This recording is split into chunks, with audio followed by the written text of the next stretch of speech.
The Freedom Recovery Fund is an idea that came from Project Neighbors Board, primarily with Pat Terrell and black members of the board of directors of Project Neighbors, dealing with the issue of black wealth and legacy and how we could, in a coordinated way, begin to provide opportunities for African Americans to develop wealth.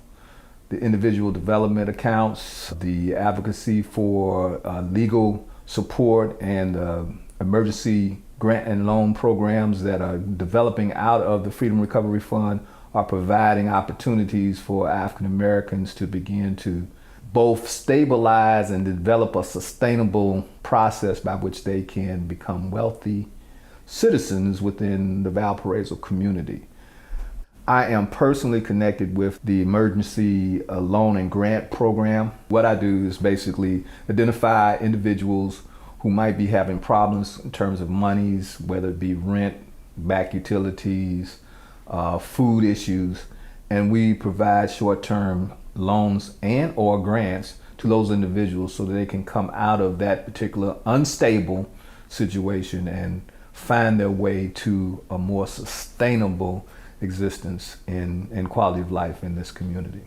The legal advocacy deals both with issues of legal representation, but also it takes a look at giving counseling to those who might run into or against the law in relationship to back payments, maybe minor kinds of offenses that they might be looking at that would be hindering them from doing what they need to do in order to develop as an individual here in this community. So the individual development account allows for individuals to be part of a financial literacy program established by a financial institution. So individuals will open up a savings account where they're expected to learn some of the concepts of financial literacy and financial freedom while saving money in this specific account. Individuals will have up to a year to deposit up to $2,000, and the Freedom Recovery Fund Committee will award that individual up to 4 times the amount that they deposit. If someone saves up to $2,000, the Freedom Recovery Fund will match that 4 times by depositing $8,000 into the account. We provide examples to kind of get a sense of what the vision is for this particular program.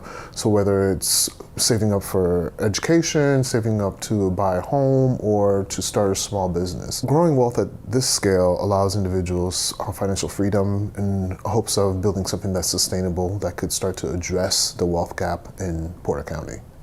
The legacy of Project Neighbors being an organization that was attempting to make a serious effort at growing home ownership among black people is an excellent model for the next step, which would be development of black wealth and black legacy. So this is kind of a courageous effort to begin to challenge banking institutions to develop real relationships and partnerships with African Americans in the region. Individual donors can provide resources so that African Americans can have an opportunity to participate in the individual development accounts. When we talk about emergency loans, we're talking about emergency grants. There's money available there to help people out of particular situations they're in. It's just a very important process and part of the entire effort of building black wealth and legacy. I'm excited that Project Neighbors is taking this on because it's moving beyond just the idea of affordable housing, but looking at sustainable ways that individuals could be part of this community by looking at long-term wealth and financial freedom.